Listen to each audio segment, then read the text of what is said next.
Cuéntame, esos primeros años, ¿qué experiencia tienes como docente empezando, ¿no? Como primeros pasos, ¿qué te sorprende? ¿Qué cosas te encuentras que encajaban con lo que te habían dicho en magisterio, otras que no? ¿Cómo reaccionas? En los primeros años, 23 años, los primeros años yo me vinculaba mucho con el alumnado. Yo era como colega ¿Te del sentías más cerca de alumnado, ellos que de tus compañeros? colega de mi alumnado. Mis compañeros eran como mis padres Claro. y mi alumnado era, ostras, yo era como una más.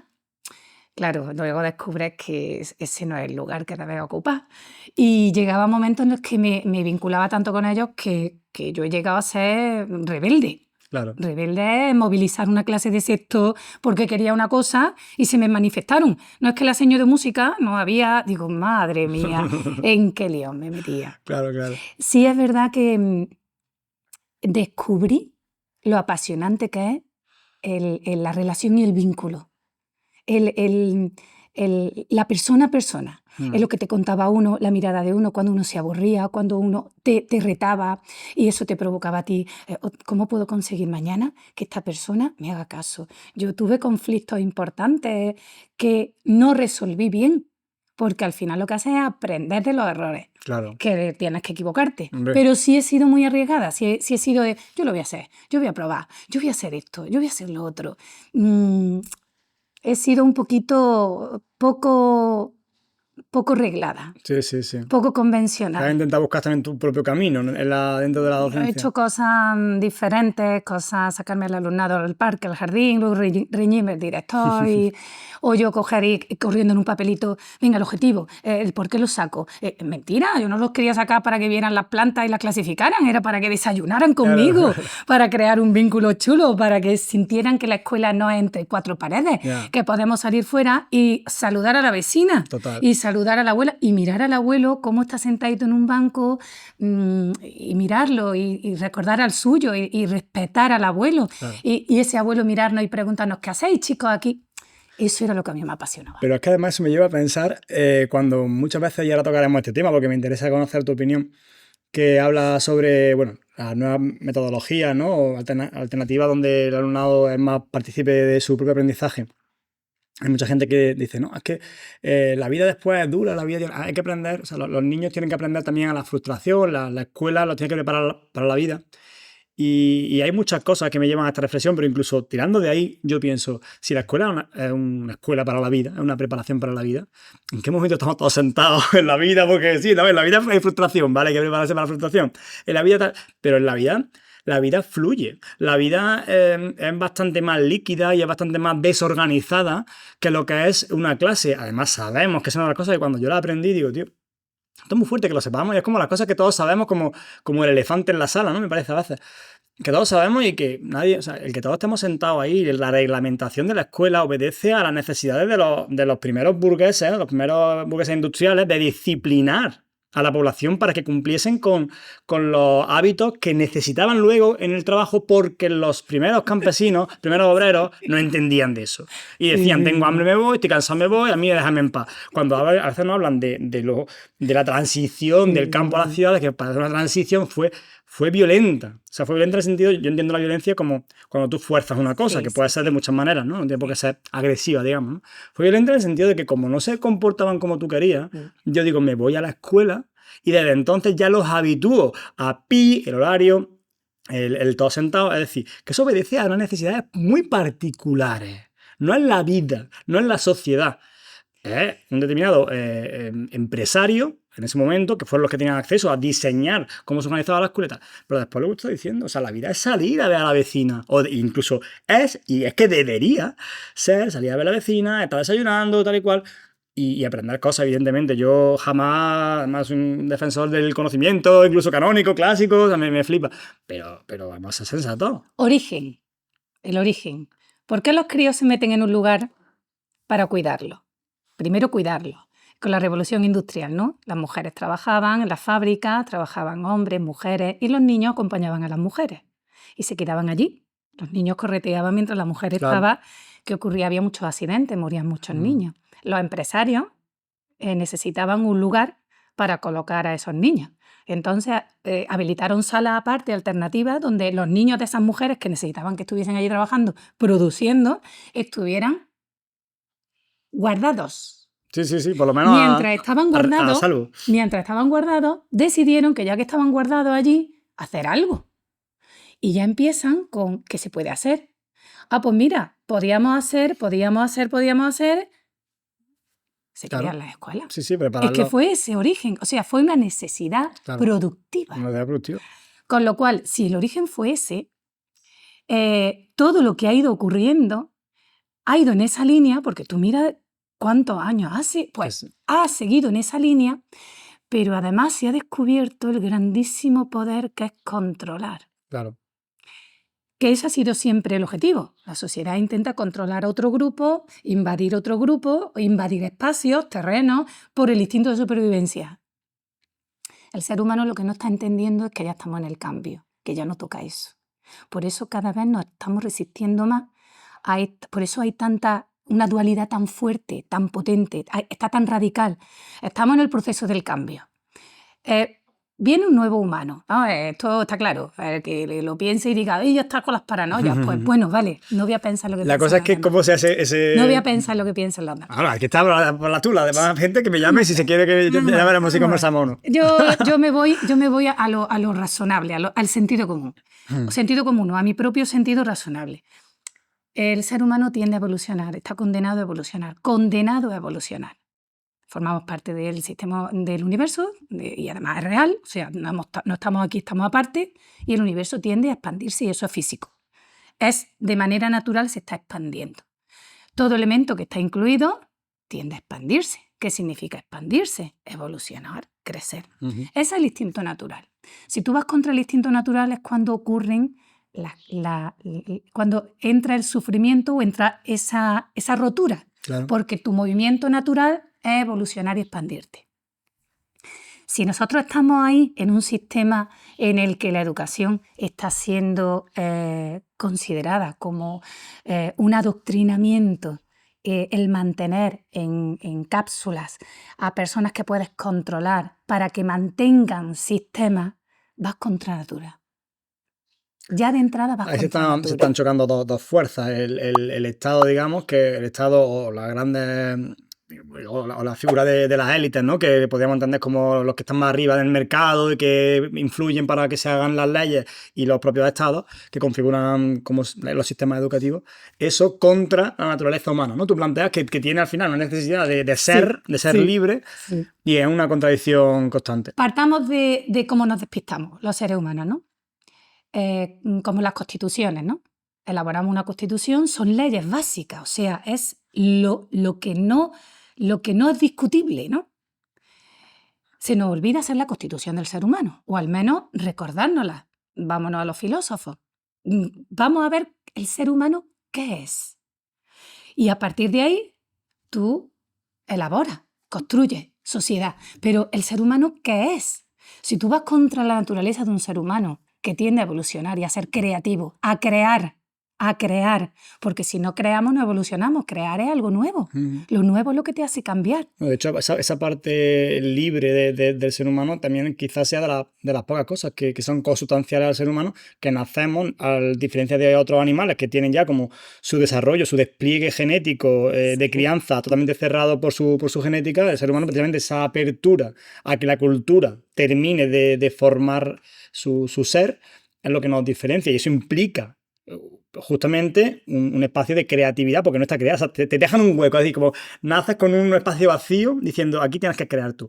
Es verdad que eso, la sociedad, ahí lo que yo veo es que las sociedades al final necesitan disciplinar a sus personas. También creo que es una inercia propia que ni siquiera debería, que puede serlo, ¿no? Pero que a mi juicio, yo no lo hago así, no la analizo en términos morales, de bueno y malo, sino que igual que el ser humano tiene una inercia y tiende a ser creativo, la sociedad tiende a disciplinar, por una cuestión de subsistencia. La sociedad quiere reproducirse, y para reproducirse tiene que disciplinar a las personas que se comporten de determinada manera porque otras no es tan eficiente. Las sociedades también son un ecosistema con sus leyes propias, ¿no? Yo creo que ahí están siempre esas tensiones que conflictúan entre ellas y que tenemos que resolverlas de una forma, pues eso, propicia y, como tú dices, natural, no que al final limite Yo por eso siempre encuentro mucho interés en ambas propuestas, porque yo siempre pongo el mismo ejemplo.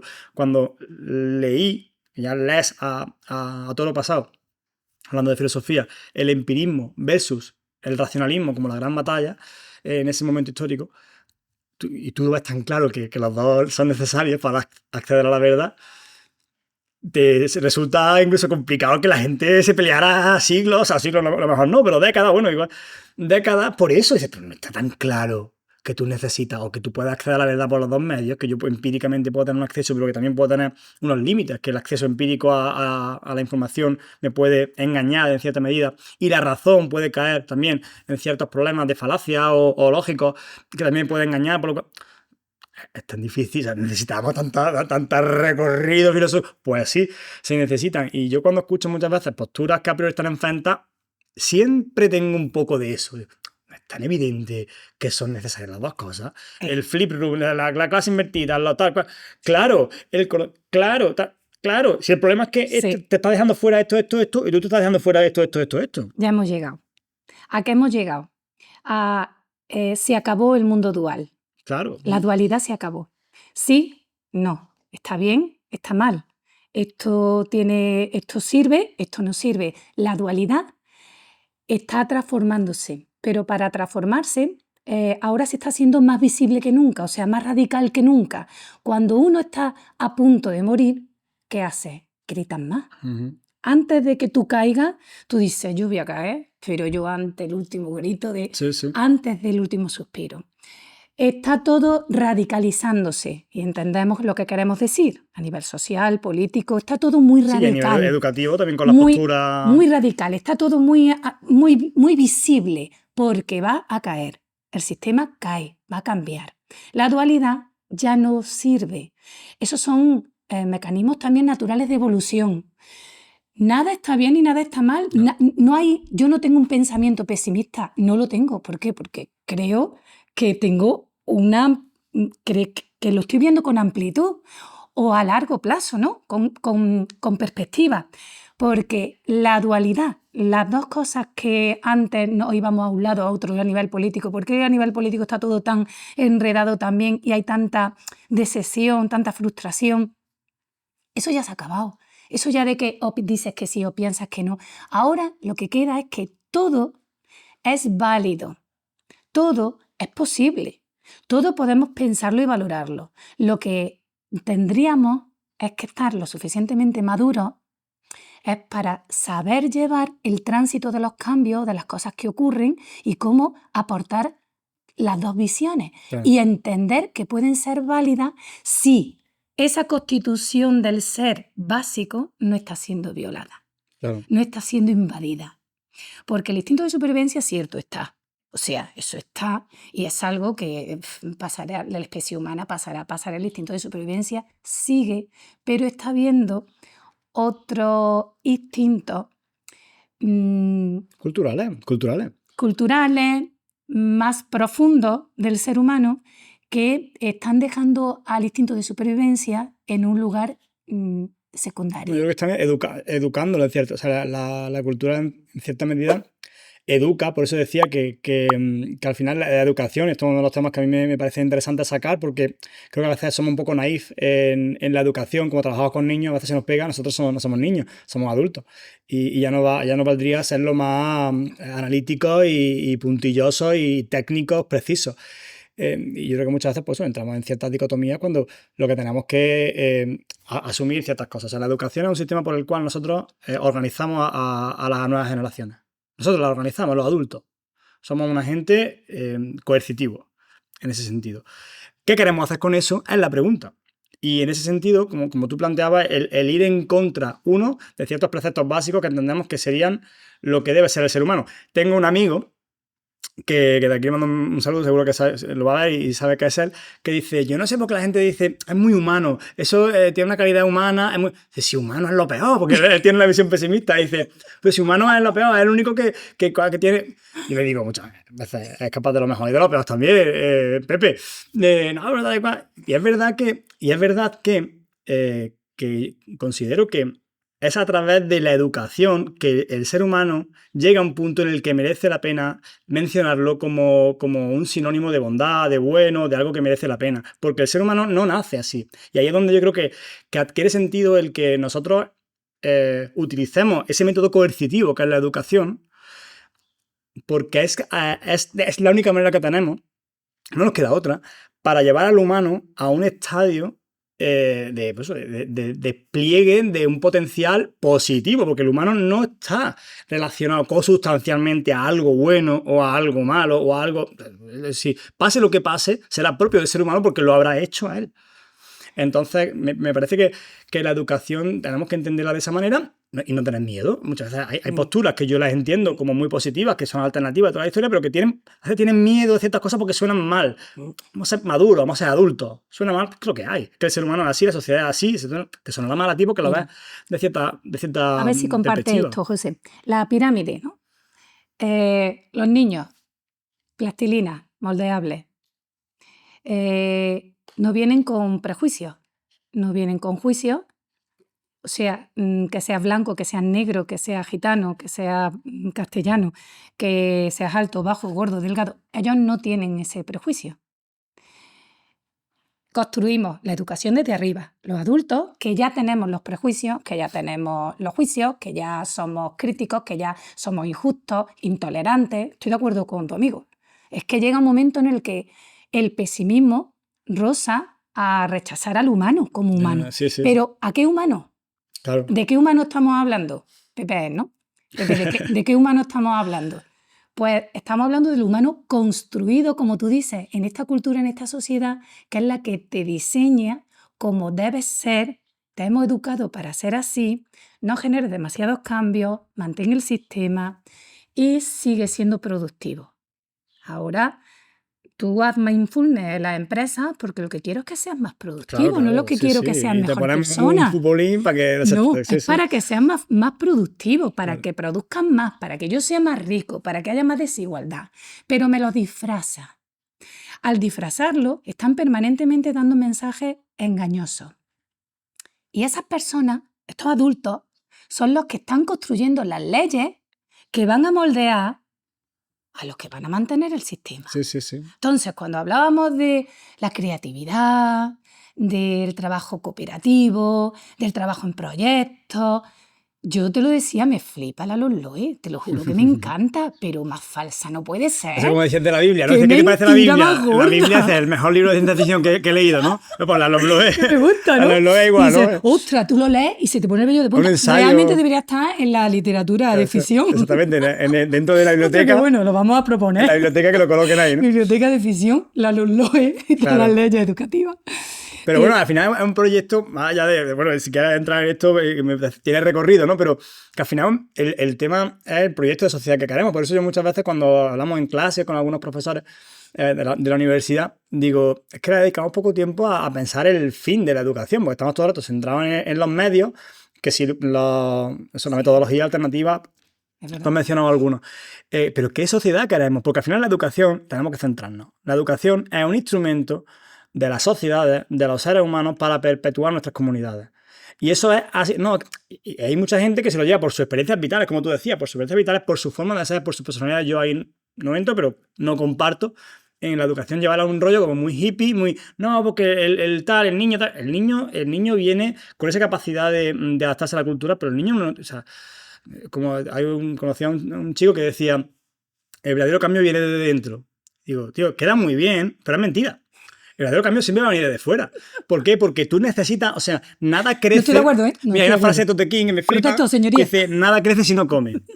Nada crece si no come. Con eso te estoy ¿Pero qué come? No, Sí. exactamente. O sea, tú nada crece si no come. Tú no puedes avanzar un paso Tiene sin una que estar molécula alimentado. que entre y te transforme para ir ¿Qué a un nos sitio. nutre? ¿Qué nos nutre? Todo Qué buena movimiento- pregunta. Claro, ¿Qué nos esa es la nutre? cuestión. Pero somos nosotros, yo lo que digo, que asumamos que la educación tiene ese papel coercitivo. Que no pasa nada. Despachemos eso. Ahora, ¿qué sociedad queremos?